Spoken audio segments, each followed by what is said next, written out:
Aurore, 6 ans, et Léonie, 9 ans, vivent dans une maison un peu particulière, un voilier pris dans la banquise au pôle Nord, 9 mois par an. Éric et sa femme, France, se sont installés il y a 15 ans dans l'Arctique, par amour de la nature. Une espèce de paysage qui a l'air d'être intouché, intouchable. C'est quand même chouette de vivre dans autant de beauté. Mais aussi pour partager le quotidien des Inuits.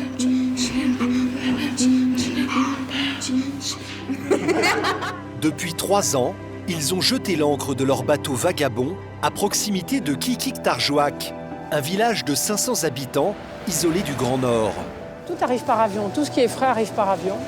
C'est dans ce décor hors norme que Léonie et Aurore vont à l'école avec les petits Inuits du village. Une existence rude, dans un univers où boire, manger, s'habiller et même chasser deviennent des gestes de survie. Mais cette vie offre aussi des moments de grande joie.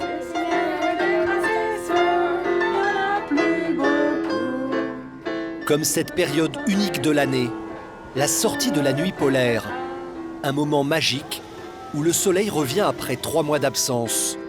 La famille profite à nouveau de l'extérieur. Alors, on est bien dans son bain. Pendant plusieurs semaines, nous avons suivi le quotidien de cette famille française, pas comme les autres. Tour Eiffel, Paris. Dans un environnement hostile, celui du très grand Nord. Ah ouais, les ours, ils sont chez eux ici. C'est nous les intrus.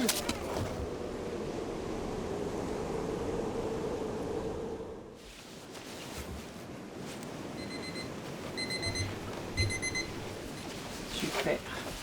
Tu veux que je t'aide? Merci. C'est un peu les bottes traditionnelles. C'est des kamiks.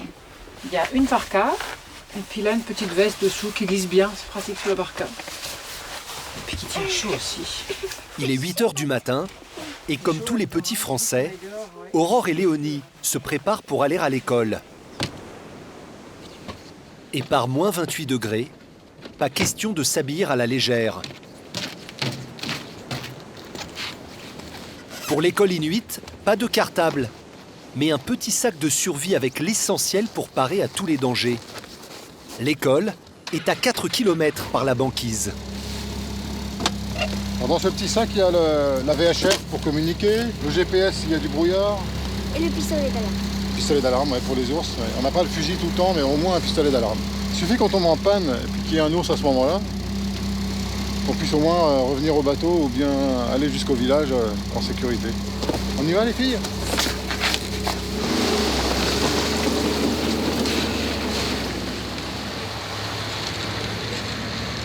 Il faut 10 minutes de motoneige pour parvenir à l'école.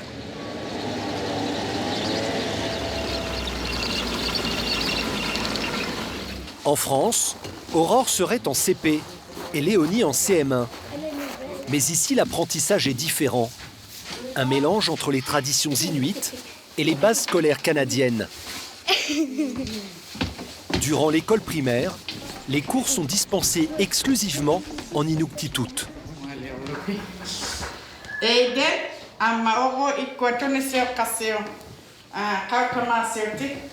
Une langue parlée dans l'Arctique canadien par seulement 35 000 personnes. L'anglais viendra plus tard au collège.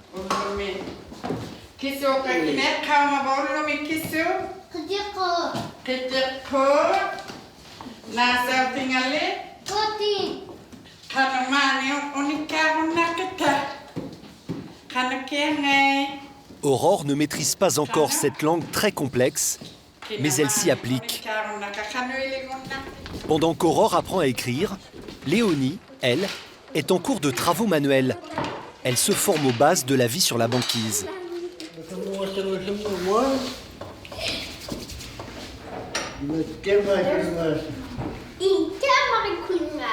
Car même si les enfants rêvent ici aussi de tablettes numériques, dès le plus jeune âge, on leur enseigne comment construire des traîneaux. Chaque année, nous fabriquons un traîneau, un kamoutik. On l'utilise énormément quand on va faire du camping ou des sorties sur la banquise. Et dans quelques semaines, on enseignera à Léonie la construction d'un igloo. Nous leur enseignons la fabrication des igloos en mars, car c'est là qu'il y a le plus de neige. Les igloos servent encore aujourd'hui comme abri d'urgence sur la banquise.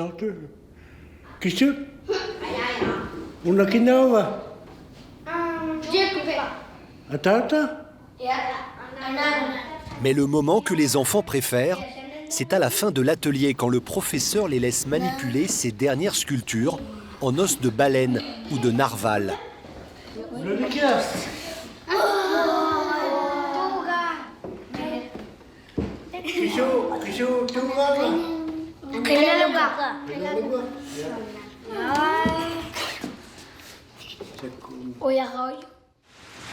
Narval, ours, traîneau, igloo, c'est cette vie atypique qu'est venu chercher Éric Brossier au début des années 2000. Ingénieur de formation, il rêve alors de créer un refuge au pôle Nord pour accueillir des missions scientifiques. Un rêve devenu réalité avec l'achat de Vagabond, un voilier conçu spécialement pour évoluer dans les glaces. Sur sa route, Éric embarque France Pinxon-Ducel, navigatrice de formation. Devenu un couple, ils s'installent définitivement en Arctique pour réaliser leurs rêves et fonder une famille sur la banquise. C'est un livre que j'ai amené de France. Viens. Non, faut mettre encore du bois. Moi, je cherche mes petits trésors. Et depuis 12 ans, cette vie d'aventure leur impose des défis. Ouais, je l'ai eu.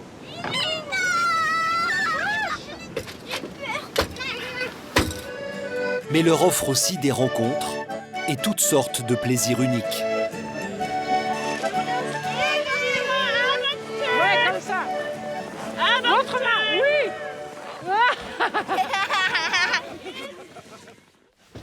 On peut y aller.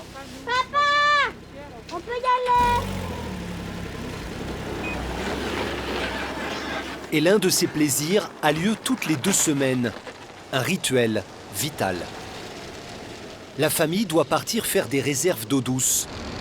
Car avec des températures avoisinant les moins 40 l'hiver, impossible d'avoir de l'eau courante sur le bateau. Les premiers icebergs se situent à 5 minutes de motoneige du bateau. Et ces icebergs sont des sources d'eau potable extrêmement précieuses. N'allez pas trop par là-bas. Je sais pas. Attends, je vais aller voir si c'est pas trop humide. Là, c'est de l'eau, là, encore. Par là, faut pas y aller, je pense. Il n'y a pas grand-chose à casser, c'est déjà tout cassé.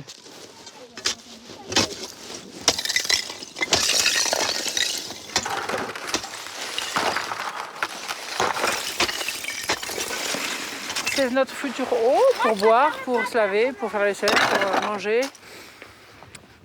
Il n'y a pas d'eau liquide là, mais c'est une eau excellente. Donc on casse la glace, puis après on remplit le bidon. Et le bidon on le met à l'intérieur du bateau, puis ça fond tranquillement. Vous n'avez pas l'eau courante sur le bateau? Non, non, c'est vrai que tous les circuits d'eau gèleraient. Donc c'est plus simple d'avoir des bidons comme ça, d'avoir une espèce de broc à eau, et puis on en met soit dans la bouilloire pour l'eau chaude, soit dans une carafe pour l'eau froide, et puis c'est simple comme ça. Beaucoup de familles, dans beaucoup de foyers, on trouve un pot plus ou moins grand avec des morceaux de glace qui fondent. Donc ils viennent régulièrement chercher de la glace ici. Ça c'est de l'eau intouchée, zéro produit chimique dedans, quoi. Donc là, il y a combien de temps de consommation dans un bidon comme ça? 60 litres d'eau, ça nous dure la semaine. On n'est pas très consommateur. 60 litres d'eau, c'est l'équivalent de la moitié d'une baignoire. Quelquefois je me dis, oh mais c'est nul, ça de plus, ça. Mais ça c'est 2 verres d'eau au moins. Après, faut le faire.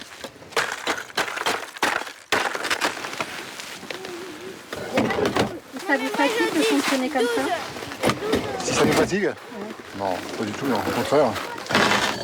C'est pas du tout une corvée, par exemple. Pas du tout, au contraire. On va passer un moment dehors. On essaie de le faire en famille quand on peut. Il aura fallu un quart d'heure pour faire les réserves des 2 semaines à venir. C'est qui, ça, au fait? C'est moi, Charles, c'est toi. Boire n'est pas le seul défi pour cette famille. Bien se nourrir relève parfois de l'exploit. Une fois par semaine, pendant que les filles sont à l'école, France et Eric font leurs courses au supermarché du village. The supermarché de Kik, le merveilleux supermarché.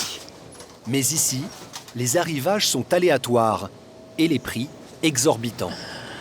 Moi, le rayon que j'aime, c'est là. Alors, la salade, ça fait mal. La salade, c'est 7,99 $. Mais bon, de temps en temps, il faut se faire un peu de frais. Hein. C'est pas parce que c'est cher. Si on s'arrête à ça, on mange plus, on a peur des prix, on fait plus rien. Alors, tant pis, on se fait plaisir. 10 $, 10 $ ça. 1, 2, 3, 4, 5, 6, 7, 8. Ouais. Et nous, dans notre le luxe quotidien, on s'est dit un fruit par jour et par personne. Pour le plaisir, pour le vitamine, mais voilà, tant pis, on déroge pas à ça. Ça, c'est la merveille, c'est les fraises à 15 $. Qui sont, je sais pas si elles sont gelées ou passées, mais c'est pas la peine. 10 € pour des fraises qui ont pris froid et à côté de la viande vendue uniquement congelée. Ça, c'est du délicieux steak haché, ça a l'air de rien. Hein. C'est du steak haché excellent. C'est du steak haché, ça. Ouais. Ça se met en petits morceaux tout seul dans la poêle, c'est vraiment très bien. Il est très bon. Et pour économiser quelques dollars, le couple est prêt à courir certains risques. Et ça, alors ça, c'est fantastique. Je sais pas comment il découpait le poulet, mais il n'y a pas de date de péremption. Mais c'est vrai que ça fait pas super envie. On n'a jamais essayé. C'est écrit un poulet entier dans du bouillon de poulet. On pourrait demander aux petites dames si elles connaissent, mais... Vous avez déjà goûté? Vous avez déjà essayé ça? Oui, c'est très bon. Ah oui, très bon. Moi, ça me fait peur. Allez, j'essaye. Si j'en veux, si c'est pas bon, ça ira au chien, c'est pas grave. Thank you. Ah bah ça alors. Et voilà. 150 € le panier de courses. Et pourtant, il manque encore un certain nombre d'envies, dont un ingrédient essentiel.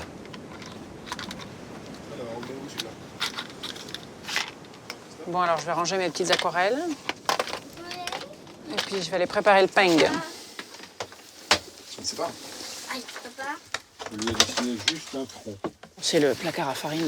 Je m'embête avec 2 sacs parce qu'on n'a plus beaucoup de super bonne farine. 5 céréales, là, comme ça. Donc je fais des pains mixtes, farine blanche et farine sac céréales. On fait venir ce qu'on appelle des sea lifts, c'est-à-dire qu'une fois par an, quand il n'y a pas la banquise, il y a un bateau qui vient pour ravitailler tout le village. Et nous, on peut faire venir une caisse bois, celle qui s'est transformée là en cabane, avec du gros, de l'épicerie qui coûte quand même beaucoup moins cher que ici. Donc voilà, celle-là, elle vient du sud du Canada. Et moi, j'en veux 1,7 kg. Là, je fais du pain. Du pain, on en fait, quand on n'est que nous 4, on en fait tous les 3-4 jours. Mais voilà, avec du pain frais, on a l'impression de manger frais. Entre le pain et les yaourts, ce qu'on fait, on a bien l'impression d'avoir du frais français. Qu'est-ce qu'il dit? Di Karamoko. Ouais. C'est un long mot, Karamoko. C'est sympa cette période d'apprentissage de la lecture. Pour ne pas décrocher du système français, chaque année, en septembre, Aurore et Léonie séjournent quelques semaines en Bretagne pour aller à l'école traditionnelle. Avant de repartir pour l'Arctique, leur maîtresse leur prépare un programme sur mesure qui leur permet de continuer à progresser. Vous êtes maître d'école, là, Eric? Ouais, à tour de rôle. Elles vont à l'école ici 5 jours par semaine, du lundi au vendredi. C'est de 8h30 à 4h moins 20, donc ça fait déjà des bonnes journées. Mais elles n'ont pas de devoirs le soir et elles ont compris que si elles voulaient continuer à apprendre le français, il fallait qu'elles travaillent aussi avec nous. Donc on se motive ensemble, mais ça marche bien. Et puis on fait un peu de maths aussi, parce que le niveau en maths est quand même nettement supérieur en France. Donc si elles ne veulent pas Moi, je suis prête. être complètement perdues. Allez, je te donne une phrase. Le vendredi matin, virgule, le vendredi matin, nous faisons une dictée. Ouais. Ça fait partie de la dictée, c'est comme ça. Léonie et Aurore ont toujours vécu sur Vagabond. Mais comme tous les enfants français, elle ne rate aucune tradition. Aujourd'hui, c'est le jour où on va aller chercher des œufs de Pâques. Viens, Rob. Sauf qu'ici, les œufs de Pâques se cherchent dans la neige. Est-ce que tu y arrives? Tu y es ou pas? Ouais.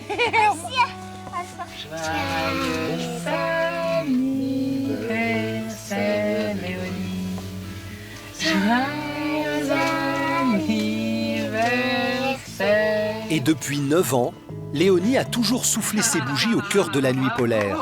Je suis un peu 7 désolée. ans et une bougie. Je ne pensais pas que tu allais en avoir une aussi belle que celle-là. En décembre, chaque année, sur Vagabond, la pile de cadeaux est plus grande que le sapin. Tu veux t'asseoir là pour l'ouvrir? Oh, qu'est-ce que c'est ton cadeau? Et depuis toujours, le pont du bateau est leur endroit préféré pour s'amuser. Une salle de jeu en plein air. Je vais pas mettre de la laine, toi. Il n'y a pas de manteau, c'est tout. Alors, elle a qu'une robe. Va chercher le manteau qu'il y a dans ta cabine. C'est bien comme ça? Pour les deux petites filles, ce bateau, c'est leur maison. Et même si le mode de vie est parfois un peu spartiate, elles l'ont adopté. Alors là, on va dans notre cabine. On dort dans un duvet. Puis un jour, on a eu froid, alors on a mis dans une duvet. C'est mon doudou-phac. Lui, c'est Blanchon. C'est mon doudou-phac, il est tout doux. Ici, c'est les toilettes, mais en fait, il ne marche pas l'hiver, ceux-là. Donc, pour les enfants, il y a des toilettes sèches. Et pour les adultes, c'est dehors. Alors, ici, c'est la douche cassée. Comme il y a des porte-manteaux, mes parents, ils accrochent des vêtements. Comme un gros pantalon ou une grosse veste. Ici, c'est la chambre des parents. Et ça, c'est le lit. Le grand lit où, en été, on va jouer à faire des cabanes sous la couette. Et ça, c'est les feuilles de France. Moi, je l'ai récupéré parce que j'ai trouvé joli pour les montrer à ceux d'ici. Parce qu'ils n'ont jamais vu, je pense. Les plus grands arbres que j'ai vus ici, ils sont hauts comme ça. Si ça, c'est la terre, ils sont hauts comme ça. C'est les plus grands que j'ai vus. Cette maison minuscule et isolée, la famille s'y sent bien. Au jour d'aujourd'hui, il y a des choses qui me manquent et qui sont un peu essentielles. D'avoir de vraies conversations, d'être en communion avec des gens par la parole, où on peut aller un petit peu loin en confrontant nos idées, etc. Ça me manque un peu. On a quand même grandi en France, on a quand même une culture assez différente. Un mode de communication, un mode d'échange, une façon de raisonner, une façon de débattre, de penser, de s'exprimer. Donc tout ça fait que de temps en temps, c'est bon d'être avec des amis ou de la famille et parler sans être l'étranger, quoi. Mais d'un autre côté, on y est vachement bien et moi j'aurais du mal à quitter tout ce qui continue de me fasciner dans l'Arctique.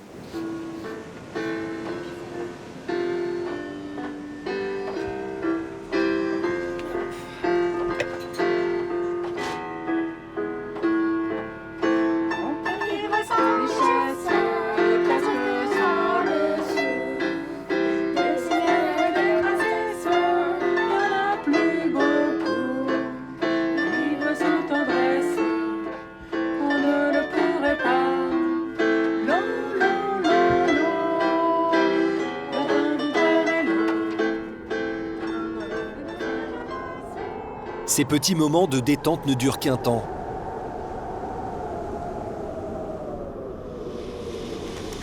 Ce matin, il fait moins 25 degrés. C'est une journée importante pour Eric et sa famille.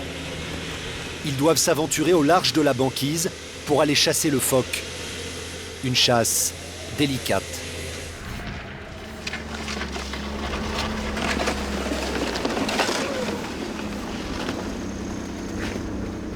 Eric et sa famille sont accompagnés de Jai Puti, un des meilleurs chasseurs du village. Eh ouais. Avec un peu de chance, il l'attrapera. Alors qu'est-ce que vous avez pour chasser là? C'est mon crochet pour les phoques, pour les attraper. Et ça, c'est mon fusil. Le phoque, c'est la base de l'alimentation, pour faire les gants, pour nourrir les chiens, pour faire les pantalons, les parkas. Enfin, on a besoin du phoque tout le temps ici. Eh, Djibouti, vous avez des chouettes pantalons là. Ah, Qu'est-ce que c'est?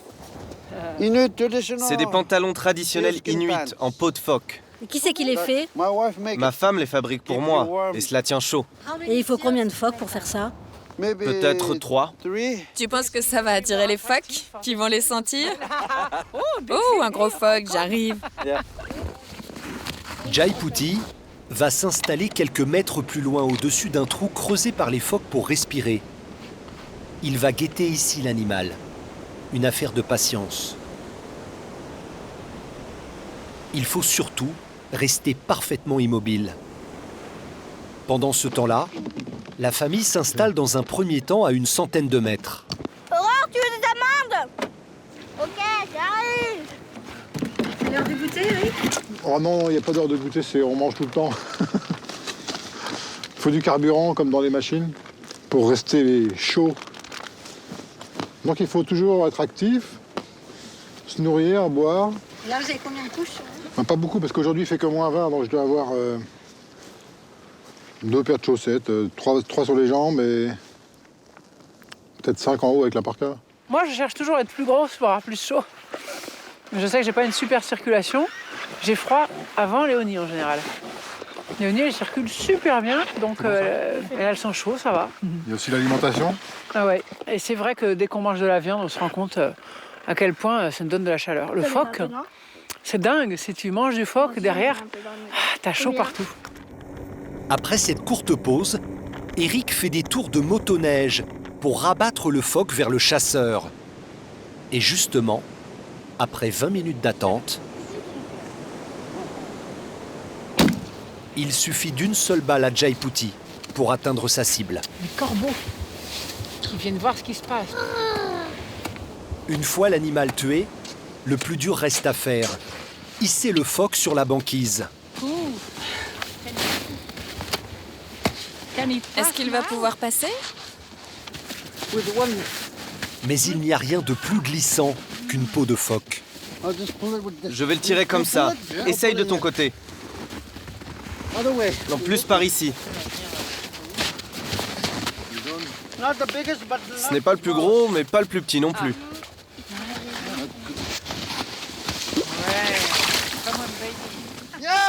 On a réussi. Allez, on continue.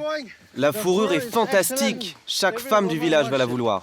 Ah super, elle est belle cette peau, hein. Elle a des beaux rings là. Moi, c'est avec ça que je voudrais que tu me fasses ma trousse.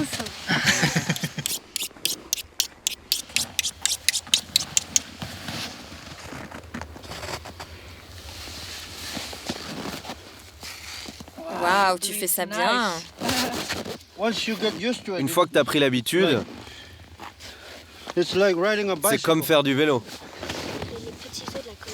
Première étape, enlever la peau sous le regard des enfants qui assistent à un cours de sciences naturelles, grandeur nature. Deuxième étape, laver la peau avant qu'elle ne gèle.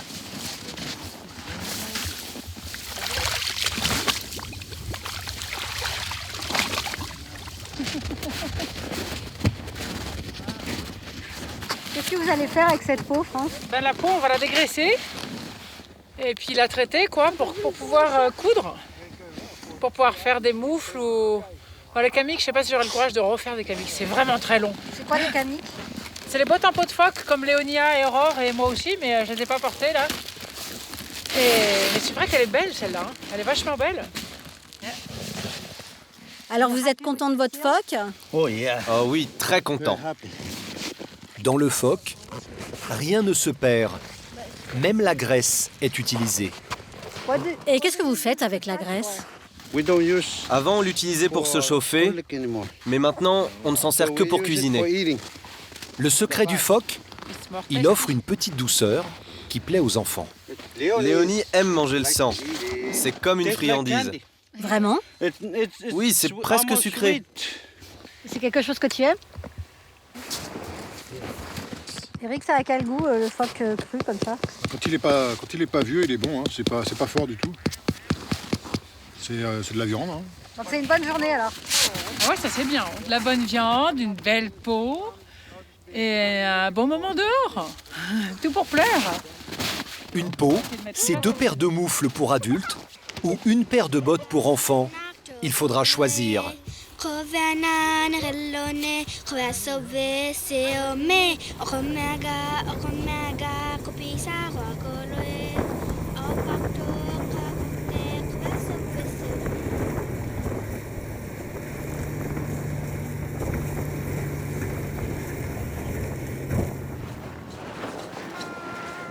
Une fois par mois, la famille est de sortie pour un dîner au village. Ce préfabriqué est l'unique restaurant de Qikiqtarjuaq. Et s'il n'y a pas vraiment de table, c'est parce que les Inuits n'aiment pas perdre de temps pour manger. C'est un lieu qu'on appelle Akullik Coffee Shop. Akullik, ça veut dire au milieu du village. C'est le seul endroit où on peut manger quelque chose dehors. Bon, c'est comme c'est, hein. Mais ça peut devenir très rigolo et chaleureux parce qu'il y a plein de gens qui passent. Donc c'est ça, c'est bien. Ah. Ça sent bon.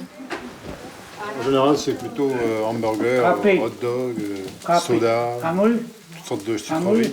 Truc de sucre. Mais là, la dernière fois, il nous avait préparé du uyuk, du ragoût de phoque. Puis là, je vois qu'il fait griller du poisson, de l'omble arctique. C'est un cousin du saumon. Très prisé, très apprécié. Là, Johan aussi est content de nous faire griller des morceaux bien choisis. Non, c'est super. À 10 € le plat, Akullik Coffee Shop n'est pas réputé pour sa grande gastronomie. Pourtant ce soir, l'omble arctique fait exception à la règle. Il est bon le tcha, délicieux. C'est pas encore la fièvre du vendredi soir, mais ouais, c'est le début du week-end. Non, mais heureusement qu'on avait réservé, il n'y a quand même qu'une seule table. Ouais. Johan Assi ne parle pas anglais, mais il a une certaine tendresse pour cette petite famille française. Et pour communiquer avec les enfants, rien de mieux que les traditionnels jeux de ficelle inuits. Oh, waouh. Qu'est-ce que c'est, Léonie? C'est la langue traditionnelle des Inuits. Même si le café du coin, c'est pas ce qu'il y a de plus chaleureux, en fait, les gens sont chouettes. Quelquefois, un sourire suffit, quoi. Un peu de connivence, un truc, et on n'a pas besoin d'avoir un lieu méga déco. Tour Eiffel, Paris. Il fait un quart.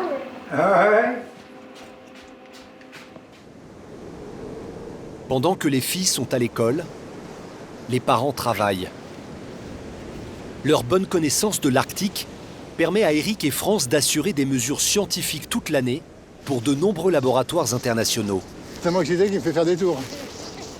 Ce matin, avec leur chien Anou, ils doivent grimper une colline pour vérifier un appareil photo exposé au vent polaire. C'est quand la dernière fois que tu as changé la carte? En fin septembre. Ah ouais. Est-ce que ça prend des photos tous les Hop mois? là, ça y est, alors, je pense que j'étais devant. Vous l'avez entendu? Mais c'était la photo du quart d'heure? Ouais. Ah merde. Tous les quarts d'heure.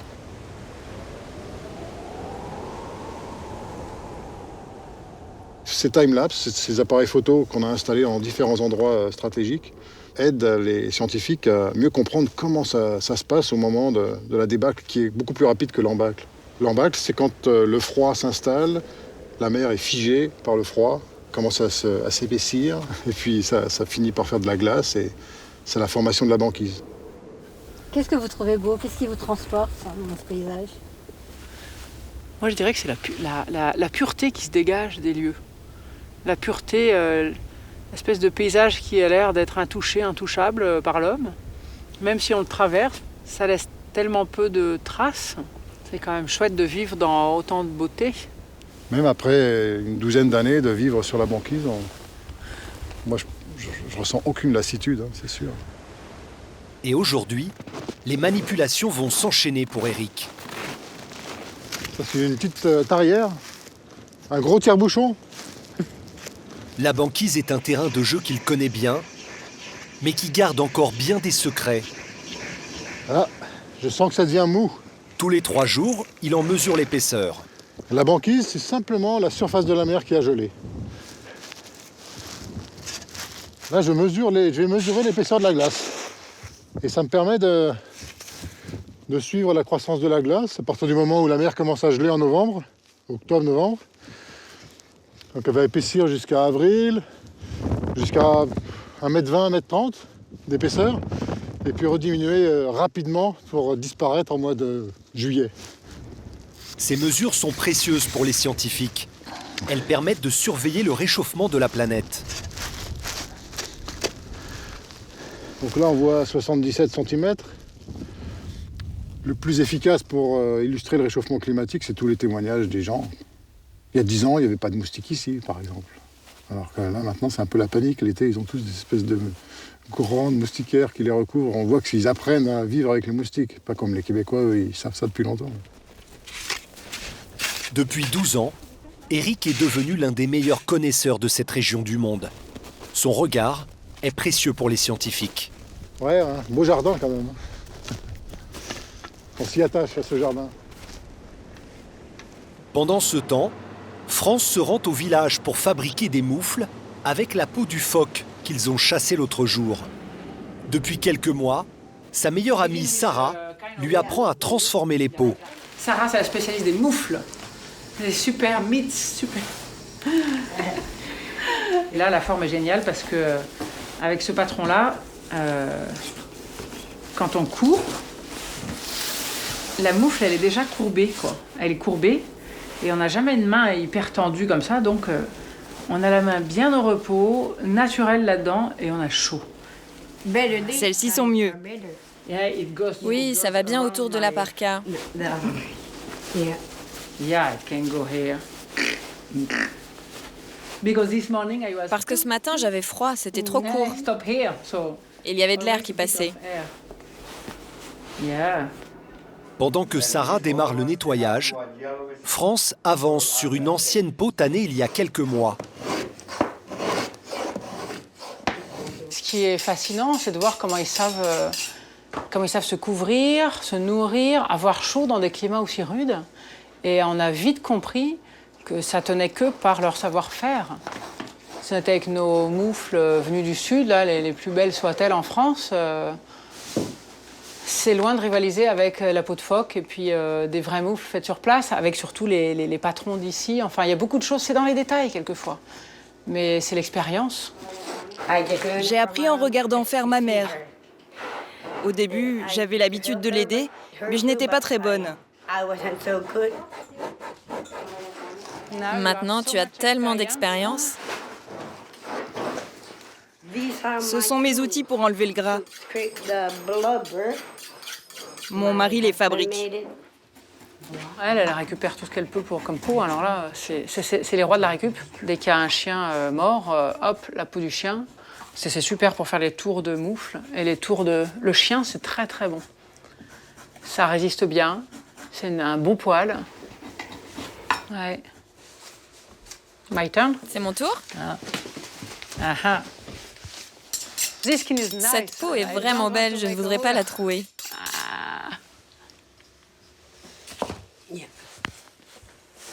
Comme ça, vous pouvez voir la différence, au moins. Et elle le fait correctement, là?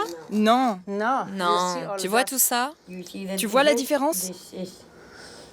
Il y a du gras encore. Mais je ne sais pas si je dois faire comme ça ou plus fort. Oui, tu dois forcer plus. Ok. Je m'en sors mieux avec l'autre peau.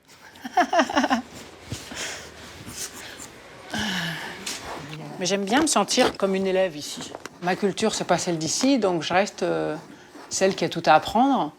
Et c'est agréable, en fait, de ne pas avoir besoin de se dire « Bon, allez, je sais faire aussi bien ». Mais non, je sais pas du tout faire aussi bien et j'ai toutes les excuses du monde pour pas savoir. Donc c'est génial parce que je peux me permettre de poser plein de questions.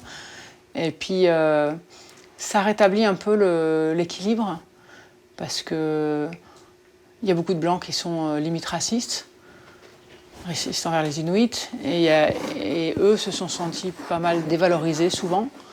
Et moi j'aime bien le rôle tranquille comme ça de se dire ben ouais, nous au contraire on est peut-être blancs, mais on a tellement envie d'apprendre de vous parce qu'il est tellement chouette votre savoir, et du coup ça crée un équilibre sympa, quoi. La peau on va la partager en deux, voilà, parce que quand même c'est elle qui a fait le boulot. Et ça fera une paire de mouches pour Eric et une paire de mouches pour elle. Et ça, c'est chouette. Super génial.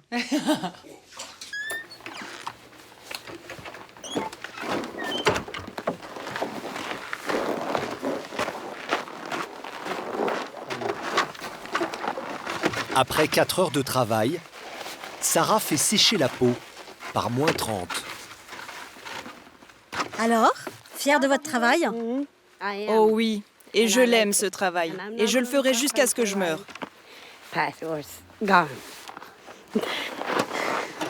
Allez, on y retourne.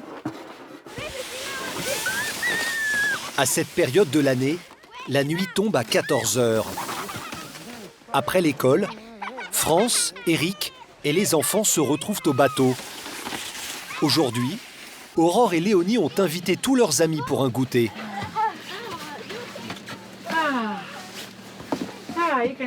Tu peux mettre tes chaussures là. Pour tous ces enfants, passer une après-midi sur le bateau est un événement. Et en plus, Eric leur a promis une surprise. Attention, c'est très chaud. Ici, ça va. Mais là, c'est vraiment très chaud. Et là, soyez prudents. Et c'est au chocolat les biscuits? Shima?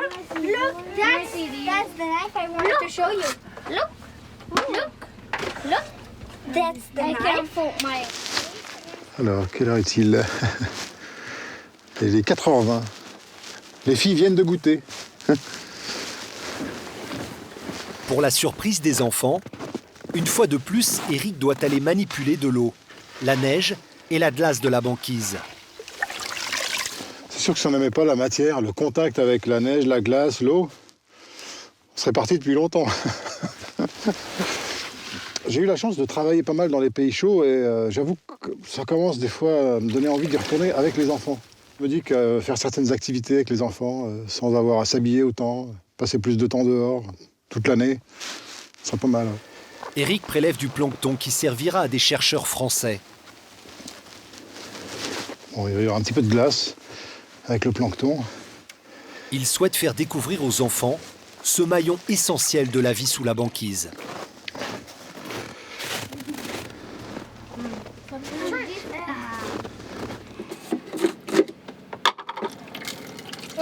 On va regarder ce qu'il y a sous la glace.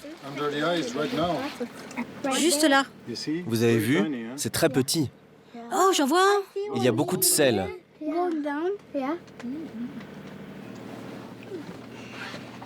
Juste une goutte d'eau. En fait, j'en ai mis un peu plus.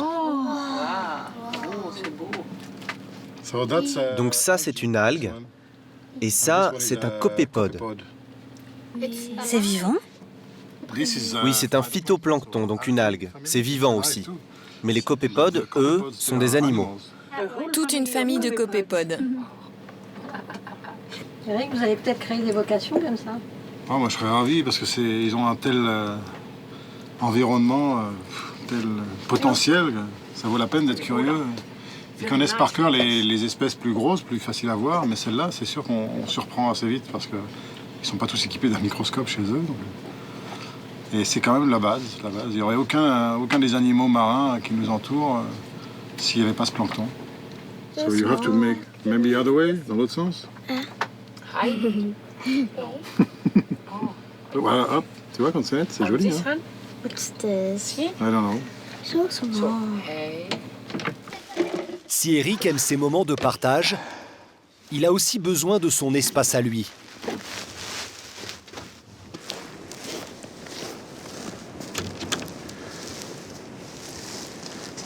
J'allume les lampes à pétrole pour faire un peu de photos au clair de lune.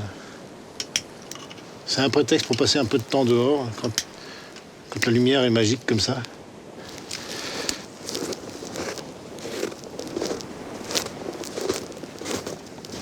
Alors j'essaye d'avoir la petite cabane des filles dans laquelle j'ai allumé une lampe à pétrole, avec l'arrière du bateau où j'ai mis une autre lampe à pétrole, et puis la lune, le feu en tête de mât, le village. Ces séances photos, c'est sa manière à lui de s'échapper.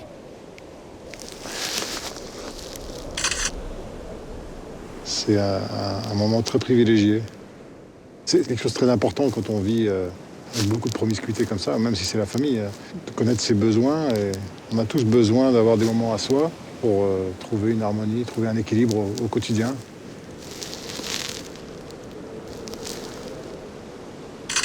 Finalement, quand on découvre qu'on peut faire ça même la nuit, ça devient même ludique la nuit parce que les appareils photo permettent des temps de pause longs. On ne sait pas exactement ce qui va se passer pendant la pause. On ne sait pas si une aurore va passer, une étoile filante ou un nuage devant la Lune. Et le résultat, c'est toujours une surprise. Et ce soir, la magie est au rendez-vous avec ces aurores boréales.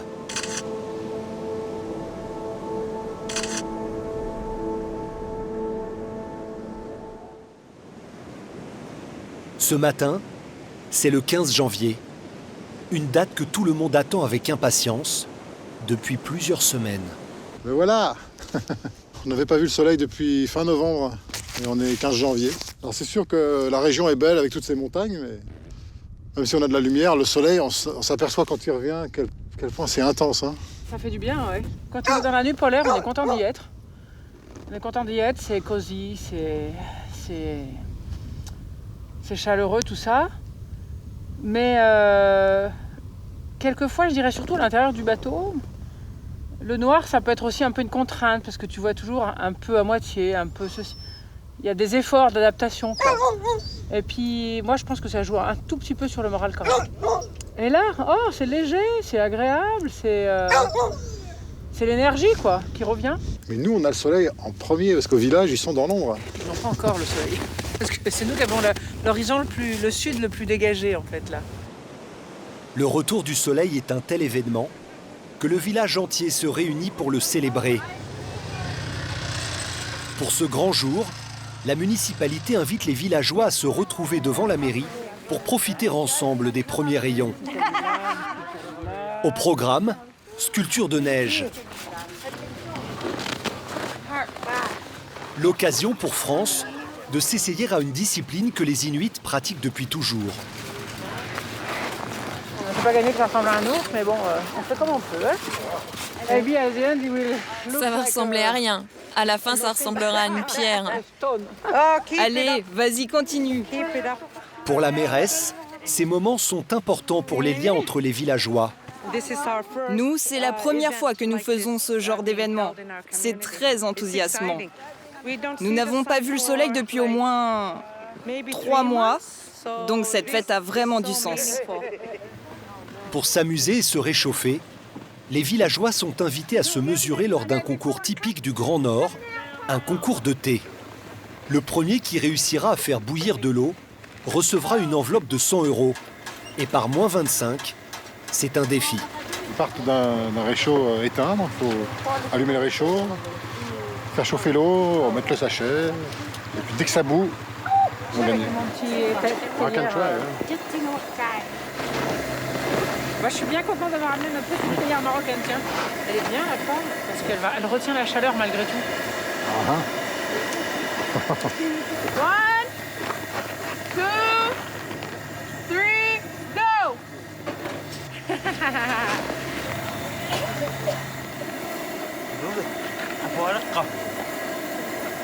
Quelque part, j'ai pas vraiment envie de gagner. Ce qui compte, c'est de participer, mais il faut laisser le lot à un ami local. Pour Eric, participer, c'est aussi une forme de reconnaissance. Cela veut dire qu'il est accepté comme un membre de la communauté.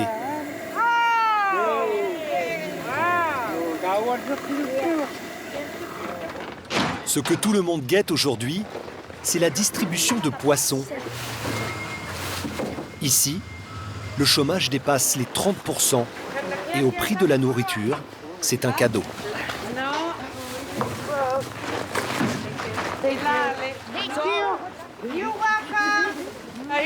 C'est pour répondre aux besoins de nourriture saine pour la communauté. Nous en distribuons plusieurs fois par an. Prenez un omble arctique, monsieur. Là, j'ai à manger pour une semaine. Je suis trop content. Je le mangerai comme ça, nature, avec mon couteau.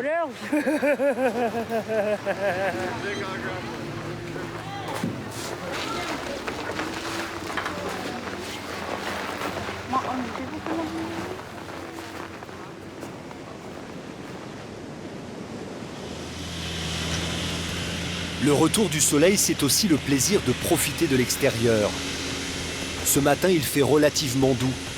On annonce seulement -20 sur la banquise. Eric en profite pour emmener les enfants au large, pratiquer un sport qu'il adore.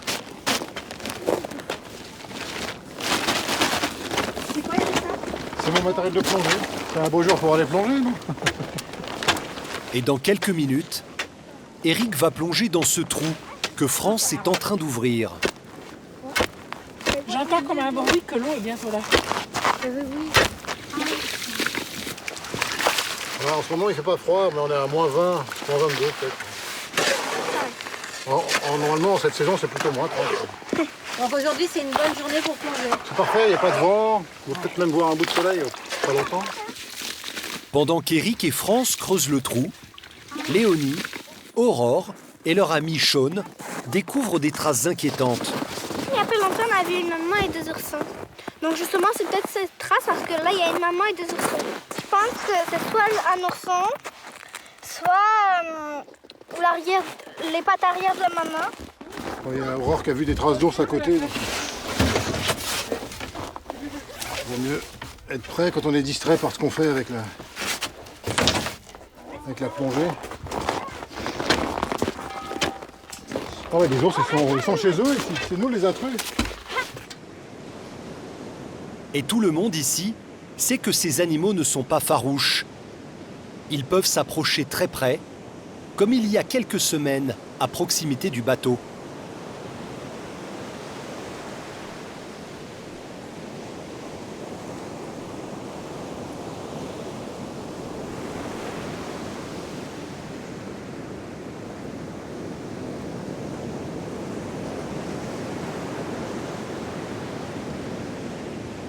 Mais dans l'immédiat, l'heure est à l'excitation.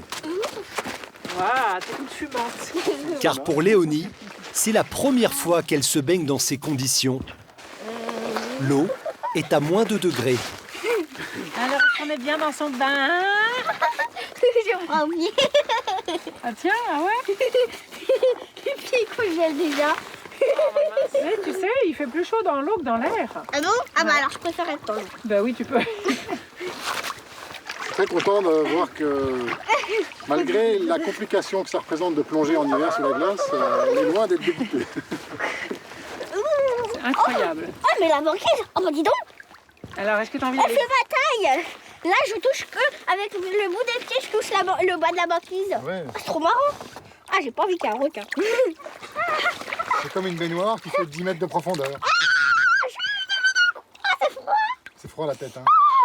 Le cou. Ça s'est collé dans le dos. Le rire, ça réchauffe, c'est bien. Hein. Qu'elle fait? 2 fois par mois, Eric plonge pour faire des prélèvements scientifiques et il en profite pour ramener des coquillages. L'enjeu est autrement plus risqué, car le matériel de plongée est très sensible au froid. Ça va? Je suis toujours dans l'esprit de penser à tous les détails pour rien oublier. Eric, celui-là qui va là, il passe autour les autres là. Il faut qu'il passe à l'intérieur. Donc voilà. Et ça par rapport à celui-là. Je mets Les dessus. tendeurs, c'est par-dessus tout. D'accord. Les tendeurs, ils sont tout en haut. Il regèle vite, hein? Encombré, là. Ouais. Il faut rester le minimum de temps en extérieur pour éviter que les arrivées d'air ne gèlent. Malgré toutes les vérifications d'Eric, tout ne va pas se dérouler comme prévu, car l'un de ses détendeurs est en panne.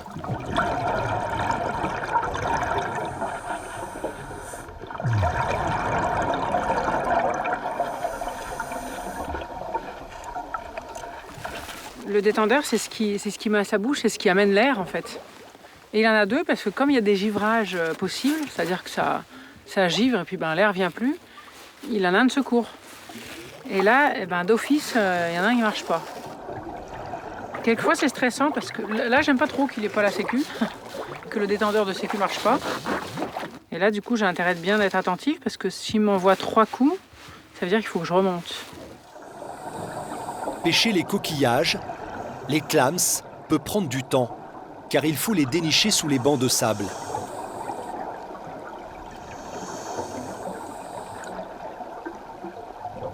Mais Eric va devoir écourter sa pêche, car ce que France craignait est arrivé.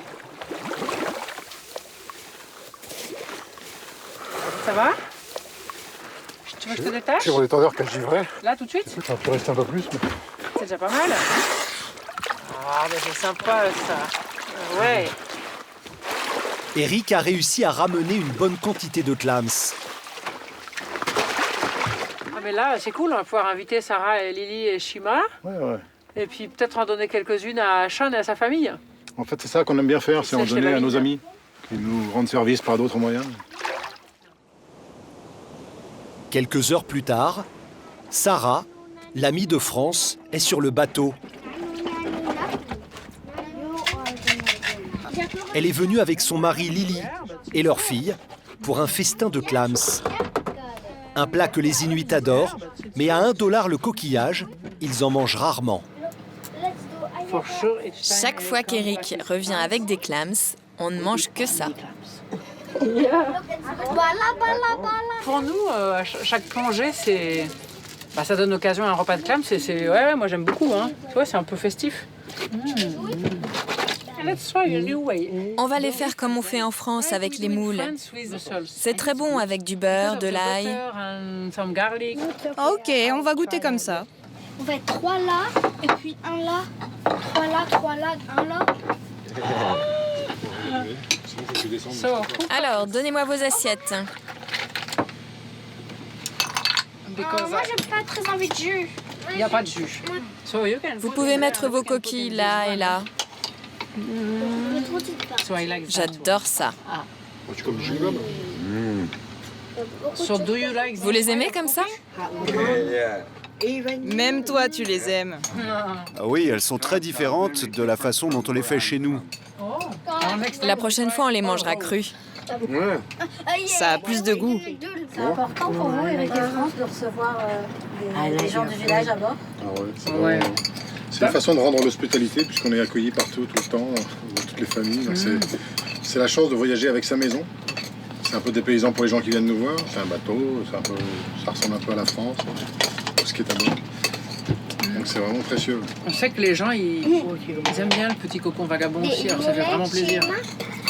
Puis comme dit Eric, c'est vrai, on est souvent dans le village, mais c'est chouette de voir que les gens finissent par moins hésiter à venir. Au début, il y a beaucoup de timidité, beaucoup de retenue. Et ça prouve qu'une certaine aisance les uns envers les autres aussi. On s'apprivoise et puis... Ça faisait longtemps que j'étais pas venu. Ça fait du bien. Ça vous fait quoi d'être sur le bateau? Cela me donne l'impression d'être un peu chez moi, ou plutôt dans un lieu calme, loin du bruit. Et cela me manquait. Oui, c'est calme, tranquille. Pas de motoneige, pas de camion, pas de bruit.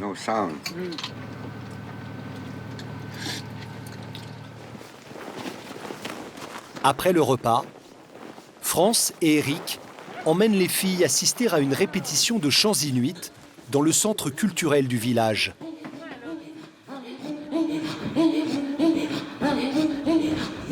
L'une des chanteuses enseigne régulièrement ses chants de gorge à l'école de Léonie.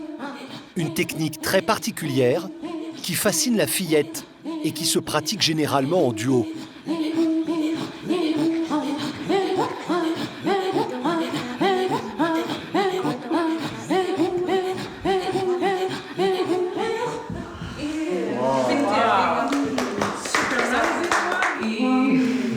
Ça parle tellement de la culture que je trouve ça beau. Je pense pas que je suis pas sûre que j'adorerais si j'entendais ça sans savoir d'où ça sort, dans un autre contexte. Mais moi, ça me parle tellement de la culture inuite que on a l'impression que ça s'envole dans la nuit. Enfin, je sais pas, ouais, je trouve ça beau quand même. On avait l'habitude de chanter comme ça pour endormir les bébés quand on les portait dans la capuche, comme je le faisais tout à l'heure. Quand ils pleuraient beaucoup, c'est comme ça qu'on les calmait. En fait, on a commencé à chanter ensemble quand on était enfants. Moi, j'ai appris en écoutant ma sœur. Tu veux m'apprendre? Qu'est-ce que je dois chanter? Quoi?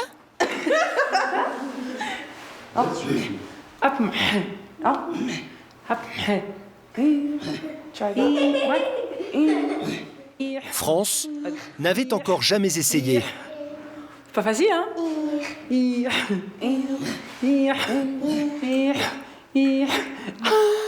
Allez, continue.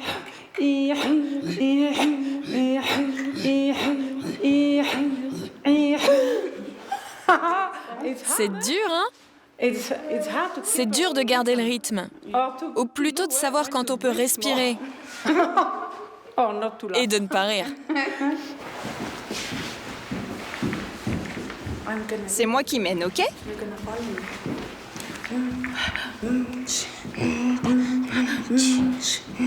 Continue comme ça. Pour une petite Française, Léonie est étonnamment douée pour les chants de gorge. Bravo, t'as réussi. Quel bonheur de la voir aussi à l'aise et de dire qu'elle prend à bras le corps cette culture. Elle l'aime, quoi, vraiment. Je me dis qu'elle est bien en avance sur nous dans l'intégration de cette culture. Évidemment, elle va à l'école, elle grandit ici. Donc c'est touchant. Elles n'ont pas choisi de vivre ici, mais elles prennent beaucoup de choses qui sont bonnes ici. Donc c'est un grand plaisir de les voir partager. Elles se débrouillent bien, donc c'est très gratifiant.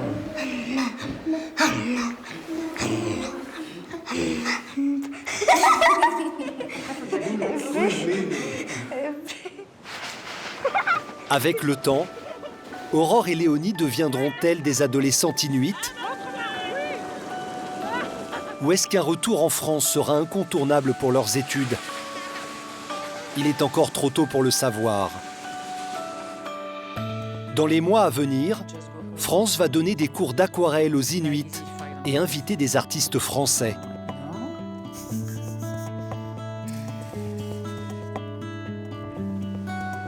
Quant à Eric, il va accueillir d'autres scientifiques pour travailler pendant plusieurs mois sur la banquise.